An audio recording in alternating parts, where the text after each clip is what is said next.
আজকে কিন্তু first time আসছিল আমাদের বাড়িতে একটা বান্ধবী, নতুন বান্ধবী আমার, আর প্রথমবার আসছে আমাদের কল্যাণীতে। হ্যালো, ফার্স্ট টাইম প্রিয়াঙ্কা আমাদের কল্যাণীতে আসলো, এটা প্রথমবার ওর। প্রথমবার সেটা তো লাইফে ফার্স্ট টাইম। তো আমি তো বলেছিলাম যে আসবো আসবো, দেখ চলেই এসেছি, কিন্তু সেই লোভে লোভেই এসেছি। অনেকদিন ধরে ওকে বলছি আয় তুই আমার বাড়িতে আয়, ঘুরে যা ঘুরে যা, কিন্তু কিছু আশা করেনি, হচ্ছিল আসার না। হচ্ছিল, কিন্তু কাজের সূত্রে ঠিক আসতেই হবে।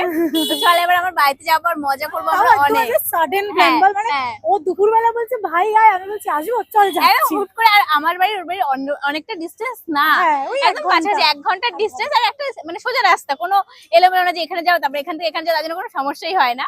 তো এবার অনেক মজা করবো। কেমন এক্সাইটেড বল? প্রচুর প্রচুর, কারণ এই প্রথমবার কল্যাণীতে এসেছি, প্রথমবার বান্ধবীর বাড়িতে আর এসেছি। তারপরে ও একা এসছে, ওর সাহস দেখো, মেয়ের কি সাহস, মেয়ে একা একা চলে আসছে। বড় হয়ে গেছি।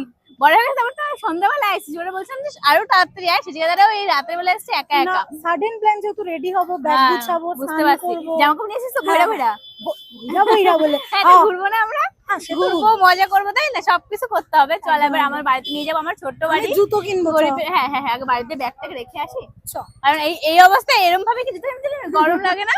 বাড়িতে ফ্রেশ হয়ে ব্যাগটা রেখে তারপর আমরা আসবো ওখানে। আর আমার গরিবের বাড়ি, ঠিক আছে? হ্যাঁ, কিছু মনে করবি না। ফিল করাচ্ছি না, যে তুই পড়। না, সেটা না, আমার স্পেস একদম কম, ছোট বাড়ি আমাদের, কোন অ্যাডজাস্ট করে নিবি। থাকি আমি। হ্যাঁ, তখন অনেক অনেক মানুষ একসাথে থাকবো, মজা হবে তখন। তো চলো এবার আমরা বাড়িতে যাবো। স্পেশাল একটা কারণের জন্য এসছে মেনলি, সেটা তোমরা আস্তে আস্তে জানতে পারবে। এখন আপাতত আমরা বাড়িতে জানি, অনেকটা লেট হয়ে গেছে।